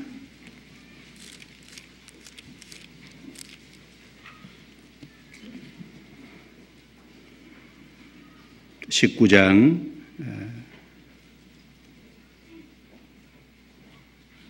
7절과 8절 같이 읽겠습니다. 우리가 즐거워하고 크게 기뻐하여 그에게 영광을 돌리세. 어린 양의 혼인 계약이 이르렀고 그 아내가 예비하였으니 그에게 허락하사 빛나고 깨끗한 세마포를 입게 하셨은즉 이 세마포는 성도들의 옳은 행실이로다 하더라. 여기 예수님께서 신랑 되신 예수님께서 재림하실 때 그에게 허락하사 빛나고 깨끗한 세마포를 입게 하셨은즉 구원받은 성도 주님의 신부에게 빛나고 깨끗한 세마포를 입히는데 이 세마포는 성도들의 옳은 행실이로다. 그 실제 구원의 옷, 의의 겉옷을 입었을 뿐 아니라 또 실제 삶에서 거룩하게 구별해 가야 됩니다. 이 세상과 구별돼야 되겠죠. 그래서 로마서 12장 2절에 너희는 이 세대를 본받지 말고 오직 마음을 새롭게 함으로 변화를 받아 하나님의 선하시고 기뻐하시고 온전하신 뜻이 무엇인지 분별하도록 하라 그랬습니다.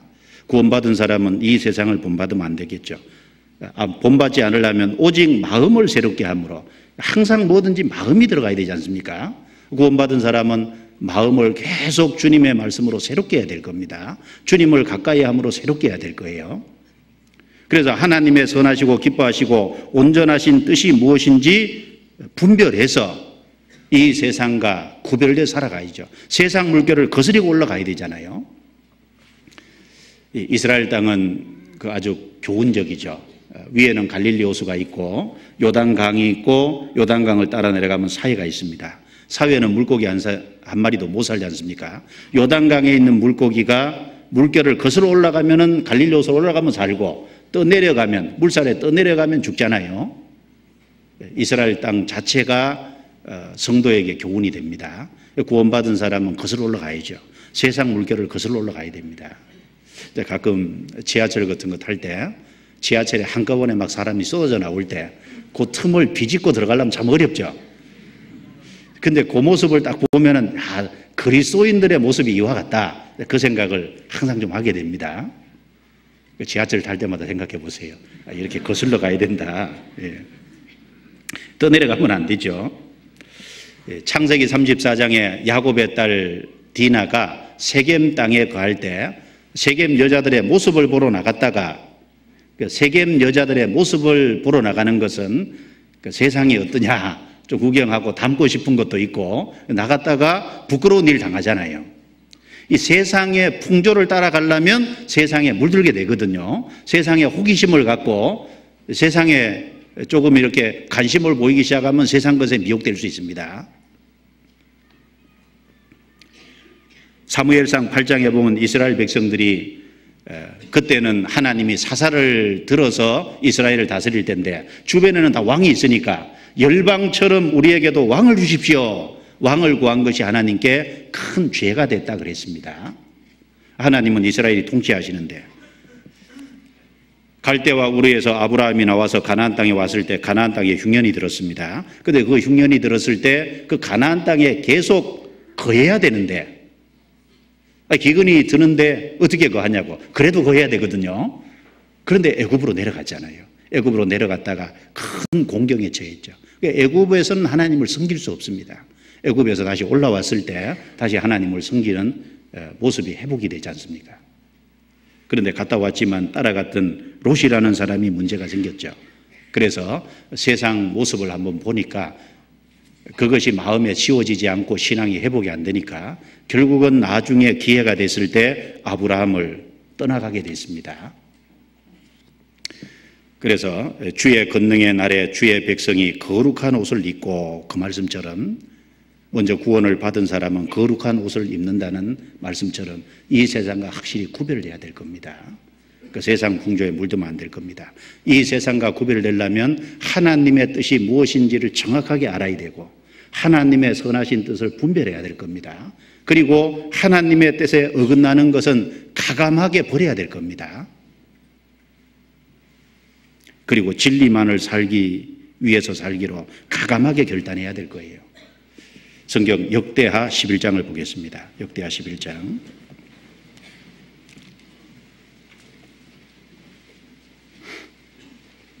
역대하 11장입니다.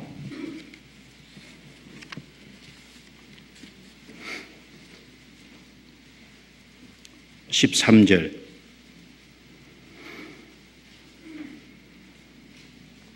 온 이스라엘의 제사장과 레위 사람이 그 모든 지방에서부터 르호보암에게 돌아오되 레위 사람이 그 향리와 산업을 떠나 유다와 예루살렘에 이르렀으니 이는 여로보암과 그 아들들이 저희를 패하여 여호와께 제사장의 직분을 행치 못하게 하고 여로보암이 여러 산당과 수염소 우상과 자기가 만든 송아지 우상을 위하여 스스로 제사장들을 세움이라. 16절 같이 읽습니다. 이스라엘 모든 지파 중에 마음을 오르지 하여 이스라엘 하나님 여호와를 구하는 자들이 레위 사람을 따라 예루살렘에 이르러 그 열조의 하나님 여호와께 제사하고자 한지라. 이 내용은 솔로몬 사후에 이스라엘이 나라가 두 쪽이 났습니다. 남쪽 유다는 솔로몬의 아들 르호보암이 차지하고 북쪽의 열 지파는 솔로몬의 신하 여로보암이 차지했습니다. 그런데 이 여로보암이 북이스라엘을 차지하고 나서 이 예루살렘 성전은 남쪽에 있으니까 이 르호보암이 속한 곳에 있으니까 이 북이스라엘 열 지파에 소속된 사람들이 예루살렘으로 하나님을 섬기러 가면은 그 마음이 르호보암에게 돌아갈까 걱정이 됐어요. 그래서 북쪽에 베델과 단에다 금송아지를 만들어 놓고 금송아지를 우상인데 이것이 너희를 애굽에서 건져 올린 신이다. 이걸 섬기라고 했습니다. 그리고 이스라엘 제사장들과 레위 사람들을 다 패하고 보통 사람으로 제사장을 삼고 그리고 정월 15일이 6월절인데 날짜만 비슷하게 8월 15일로 절기까지 바꿔서 지키도록 했습니다. 그런데 그런 일이 있을 적에 이 제사장과 레위 사람들은 자기 직분을 다 잃어버렸으니까 아마 그곳을 떠나야만 했을 거예요. 그래서 남쪽 예루살렘으로 돌아왔다 그랬습니다. 그런데 그때 16절에 보면 이스라엘 모든 지파 중에 그 열 지파 사람들 중에 마음을 오르지하여 이스라엘 하나님 여호와를 구하는 자들이 레위 사람을 따라 예루살렘에 이르러 그 열조의 하나님 여호와께 제사하고자 한지라. 그 제사장과 레위 사람들이 돌아올 때 이스라엘 열 지파 중에 마음을 오르지 하는 사람들 그리고 오로지 하나님만 섬겨야 되겠다고 아주 다짐한 사람들 그 사람들은 그 지역에서 수백 년 살았는데 조상적부터 그 자기의 삶의 터전을 다 버리고 예루살렘으로 돌아온 거예요. 이것이 진리를 따라 사는 사람들의 특징일 겁니다. 자기의 모든 것을 버려지더라도 진리만은 따라 살겠다고 하는 하나님을 섬기는 데서는 멀어지지 않겠다고 하는 이런 단호한 마음이 있지 않으면 세상과 구별되기가 쉽지 않지 않습니까? 이것이 거듭난 그리스도인들의 바른 태도와 모습일 겁니다. 룻이라는 여자는 하나님을 섬기기 위해서 모압 땅에 태어나서 모압에 살았는데 자기 남편도 죽었지만 시어머니 나오미라는 그 여자를 따라서 그 나오미가 섬기는 하나님을 섬기기 위해서 가감하게 이스라엘 땅으로 왔잖아요. 베들레헴으로 돌아왔습니다.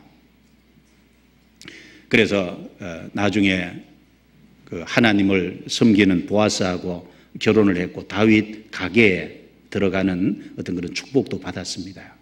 그래서 보아스가 얘기하기를 하나님의 그늘에 보호를 받기 위해 돌아온 내게 하나님이 복 주시기를 원하노라. 실제로 복을 받았죠. 그래서 이 거룩한 옷을 입고 그 말은 실제로 구원받은 사람이 이 세상과 구별돼서 거룩하게 살아가는 모습을 그렇게 말하는 겁니다. 그리고 거룩히 구별한 사람이 어떡합니까? 자기를 주님께 드릴 거예요. 그렇죠? 거룩히 구별한 사람이 즐거이 헌신하잖아요. 거룩한 옷을 입고 즐거이 헌신하니 그런 사람들이 이제 주님께 자신을 드리는 겁니다. 성경 디모데후서 2장을 보겠습니다. 디모데후서 2장.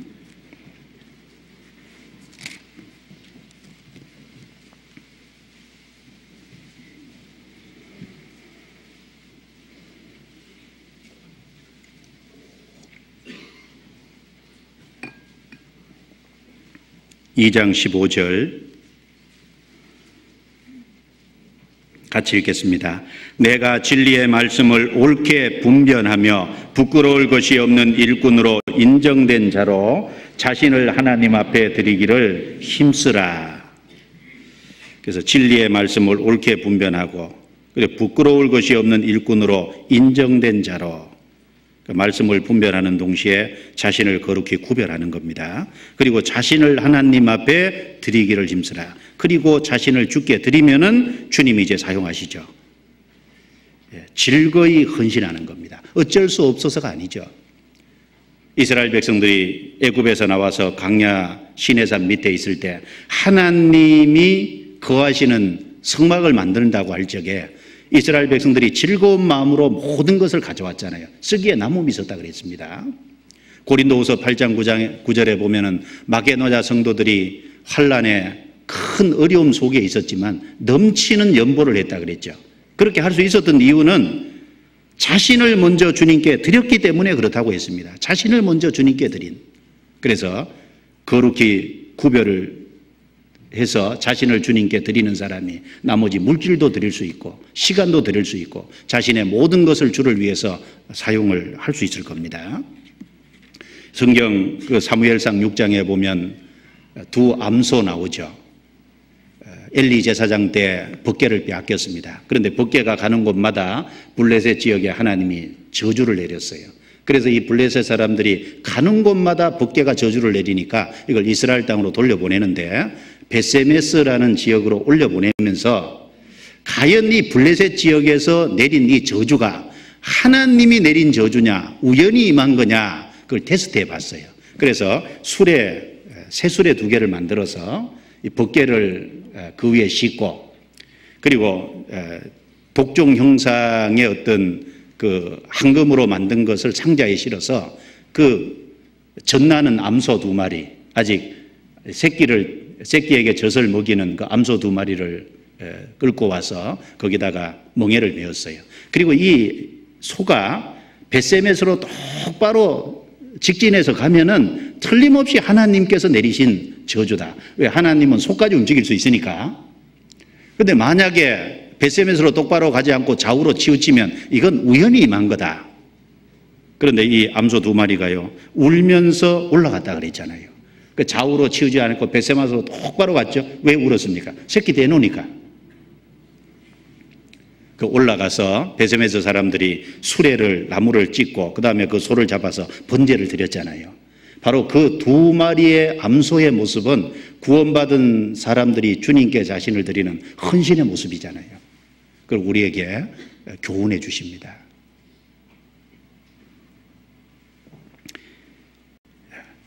주의 권능의 날에 주의 백성이 거룩한 옷을 입고 즐거이 헌신하니 그 결과가 뭡니까? 새벽 이슬 같은 주의 청년들이 주께 나오는도다. 청년들은 이 대목에서 좋아하죠. 새벽 이슬 같은 주의 청년들이 주께 나오는도다. 어른은 경험과 지혜가 있지만 청년은 힘이 있습니다. 하나님의 더 큰 일을 위해서는 많은 청년들이 필요하겠죠. 교회 청년들이 많이 있다는 것은요, 하나님께서 그 교회에 주의 권능의 날에 그랬으니까 주님이 권능을 나타내주고 있다는 틀림없는 증거예요. 주의 백성이 거룩한 옷을 입고 즐거이 헌신하는 것이 없다면은 새벽 이슬 같은 주의 청년들이 나올 수 없잖아요. 교회 청년들이 많다는 건 특별히 그 교회에 주님이 권능을 나타내주고 있다는 틀림없는 증거가 맞을 겁니다. 제가 어느 지역교회 집회를 갔습니다. 그런데 그 목사님께서 얘기하기를 최근에 몇 달 들어서 한 7, 8달 동안에요, 청년들이 계속 구원을 받는데요. 그런데 제가 알기로 그 교회가 상당히 어려웠던 교회거든요. 과거에 굉장히 경제적으로도 어렵고 여러 가지 많은 어려움들이 있었는데, 그런데 그 어려움에도 불구하고 성도들이 마음을 하나로 묶어서 여러 가지 어려움을 극복하고 즐거이 주님께 자신을 드리니까 주님께서 청년들이 많아지도록 하시는 겁니다. 제가 시편 110편 3절을 인용하면서 틀림없이 주님께서 권능을 크게 나타내 주시고 주님께서 백성들이 즐거이 헌신하는, 구원받은 성도 즐거이 헌신하는 것에 대해서 주님께서 보상해 주시는 것 같다고 그런 교제를 한 적이 있는데, 사실 청년은 구원받기가 어렵지 않습니까? 왜 청년이 구원받기가 어렵냐면 청년은 욕망이 많을 때거든요. 그 세상에 꿈이 많고 세상에 정욕적인 것이 많을 때니까 청년들은 구원받기가 어렵습니다. 그런데 그 청년들을 많이 구원받게 하는 것은 주님이 권능을 크게 나타내주고 있다는 틀림없는 증거 맞잖아요. 성경 시편 78편을 보겠습니다. 시편 78편.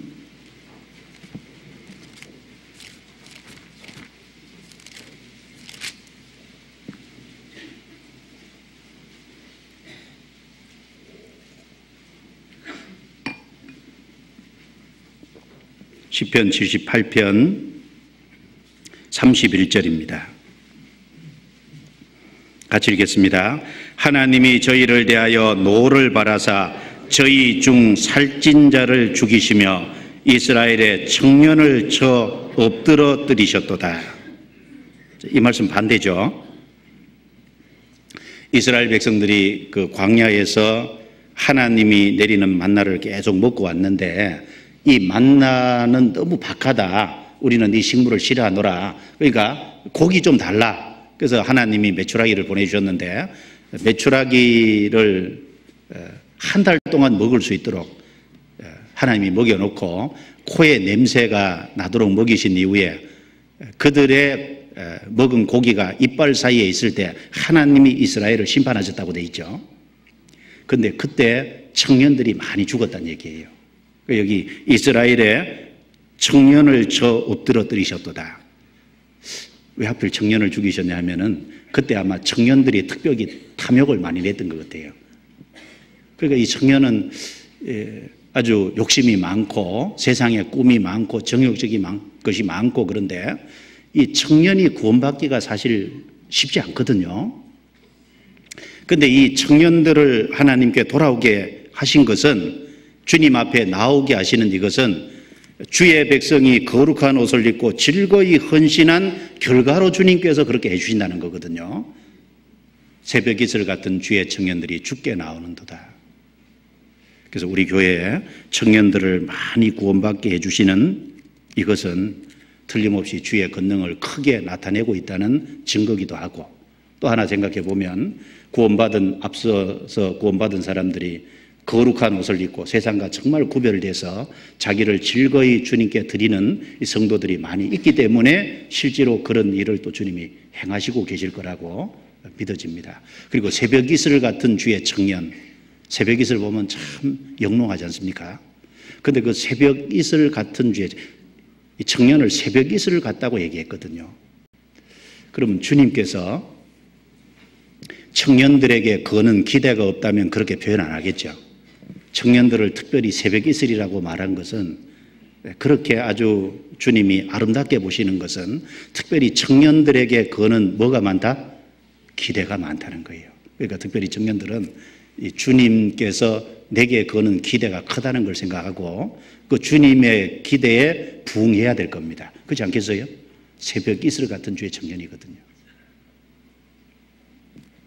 시편 110편 넘겨보겠습니다. 그래서 2절 3절 말씀은 예수님께서 하나님 보좌 우편에 앉으셔서 교회를 다스리시는데 그 교회 안에서 이루어지는 그 역사가 시편 110편 2절 3절에 소개가 되고 있습니다. 그런데 예수님이 하나님 보좌 우편에 앉아 계시는 것이 무한히 앉아 계시는 게 아니죠. 1절을 보겠습니다. 여호와께서 내 주에게 말씀하시기를 내가 내 원수로 내 발등상 되게 하기까지 너는 내 우편에 앉으라 하셨도다. 언제까지 앉아 계시는 거예요? 내 원수로 내 발등상 되게 하기까지, 언제까지라는 제한을 두신 겁니다. 자, 이 말씀은 주님의 원수들이 많은데 그 모든 원수들을 심판할 때가 있다는 말이죠. 예수님은 하나님 보좌 우편에 앉아 계시면서 재림하셔서 이 세상을 심판할 때를 기다리고 계시는 겁니다. 그리고 재림하실 때 주님의 원수들에 대해서 노를 바라시는 거예요. 그리고 이 세상을 심판하십니다. 그 내용이 5절부터 7절이죠. 같이 읽겠습니다.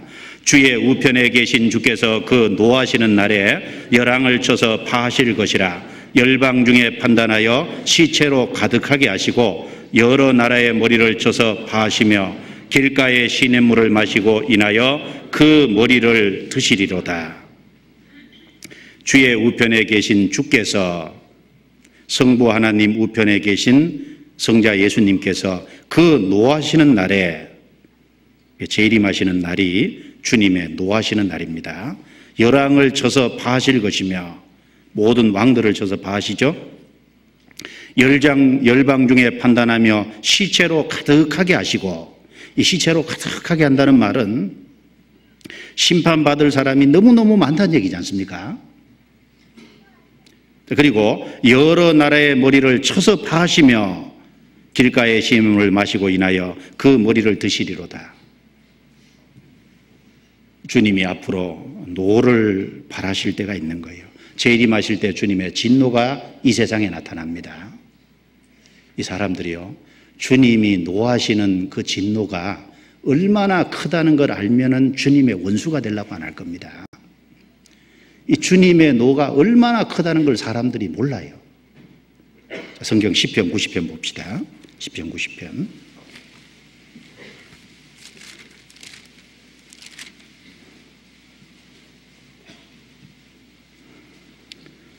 (11절입니다) 같이 읽죠. 누가 주의 노의 능력을 알며 누가 주를 두려워해야 할 대로 주의 진노를 알리까. 누가 주의 노의 능력을 알겠느냐? 누가 주를 두려워해야 할 대로 주의 진노를 알리까. 이 진정한 의미에서 주님의 진노가 얼마나 크다는 걸 바르게 아는 사람은 한 사람도 없을 겁니다. 사실 우리도 땅에 살면서 주님의 진노가 얼마나 무서운 거고 주님의 진노가 얼마나 크다는 걸 우리도 다 모를 거예요. 왜 그러냐면은 주님은 무한하신 전지전능하신 분이잖아요. 그 전지전능하신 분의 진노가 얼마나 크다는 걸 우리가 어떻게 알겠어요? 그러니까 주님의 진노도 이게 무한한 진노거든요. 주님의 원수가 되는 사람은 큰일 나는 겁니다. 그러니까 주님이 재림하실 때 이 진노를 이 땅에 쏟잖아요. 요한계시록 19장입니다. 그래서 시편 110편 5절에서 7절의 말씀이 이루어지는 것이 요한계시록 19장이죠. 요한계시록 19장.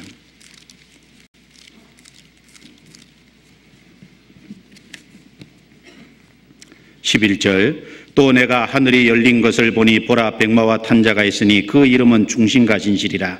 그가 공의로 심판하며 싸우더라. 그 눈이 불꽃 같고 그 머리에 많은 면류관이 있고 또 이름 쓴 것이 하나가 있으니 자기밖에 아는 자가 없고 또 그가 피 뿌린 옷을 입었는데 그 이름은 하나님의 말씀이라 칭하더라. 하늘에 있는 군대들이 희고 깨끗한 세마포를 입고 백마를 타고 그를 따르더라. 그의 입에서 이항검이 나오니 그것으로 만국을 치겠고 친히 저희를 철장으로 다스리며 같이 읽습니다. 또 친히 하나님 곧 전능하신 이의 맹렬한 진노의 포도주 틀을 밟겠고 그 옷과 그 다리에 이름 쓴 것이 있으니 만왕의 왕이요 만주의 주라 하였더라.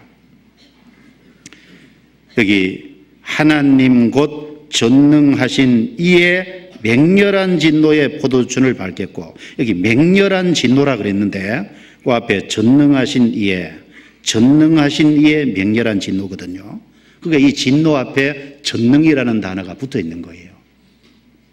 그러니까 이 전능하신 분의 진노다, 능력이 무한하신 분의 진노다, 그러면은 이 진노가 얼마나 크다는 거예요. 상상하기 어려운 겁니다.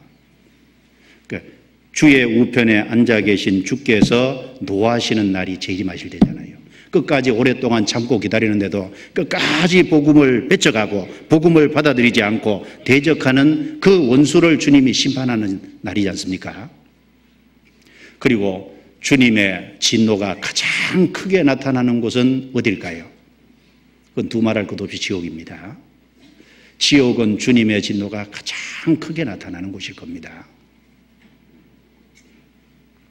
그래서 시편 110편을 우리가 배워보면서 시편 110편 안에 주님이 우리 복음을 완성하신 것도 있고 우리의 중보자로서 우리를 위해서 기도하시니까 우리의 구원이 안전하고 확실하다는 그 내용도 있고 성도의 위치가 무엇인지도 말하고 있고 그 다음에 지금 비록 성도가 원수 중에 처하고 있지만은 그 중에 주님이 다스리고 계신 것도 틀림없이 맞고 그리고 이 교회 신약시대 교회 역사 속에 주님이 권능을 나타내시는데 그 주님의 권능의 날에 나타내시는 날에 우리도 여기 참여하고 있는 게 맞잖아요.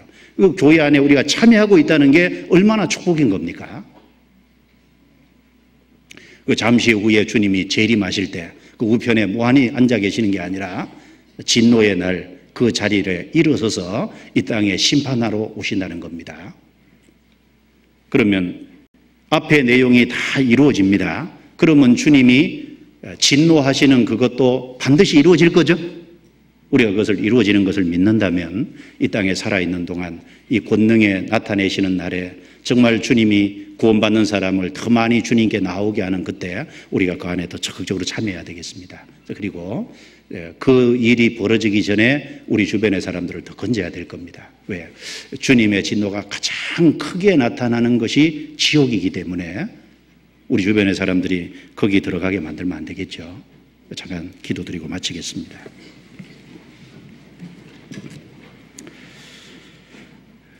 자비로우신 하나님 감사합니다.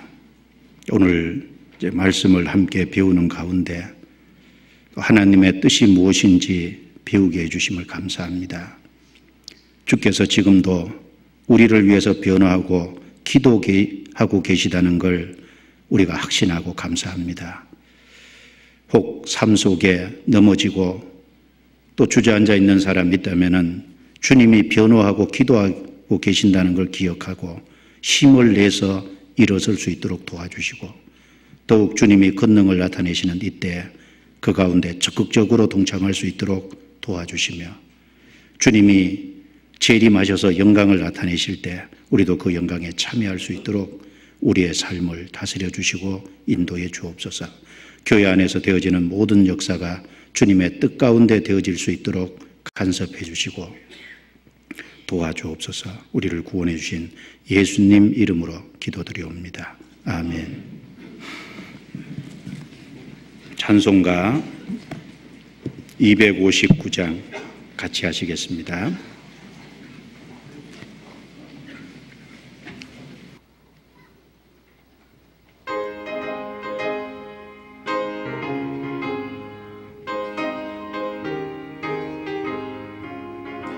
빛의 사자들이여서 가서 어둠을 물리치고 주의 진리 모르는 백성에게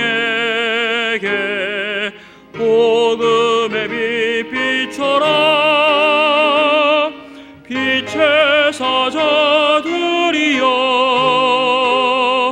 복음의 빛 비춰라. 죄로운 밤 밝게 비춰라. 빛의 사자들이여 선한 역사 위하여 힘을 내라. 주 함께 하시겠네.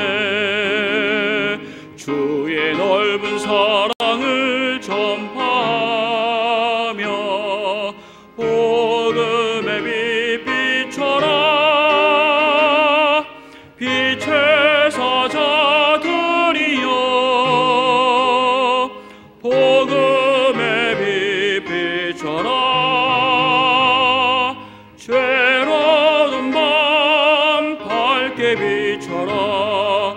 빛의 사자들이여 주님 부탁하신 말 순종하여 이 진리 전파하라. 산과 바다 건너가 힘을 다해 복음의 빛 비춰라. 빛의 사자들이여 복음의 빛 비춰라. 죄로운 밤 밝게 비춰라. 빛의 사자들이여 동서남북 어리나 땅끝까지 주님만 의지하고 어두워서 못 보는 백성에게 복음의 빛 비춰라.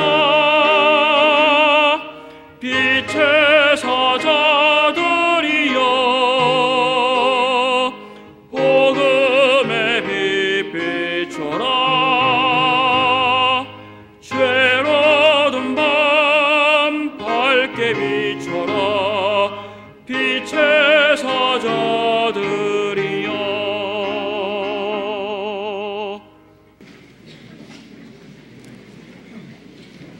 예, 광고 없습니다. 안녕히 돌아가십시오.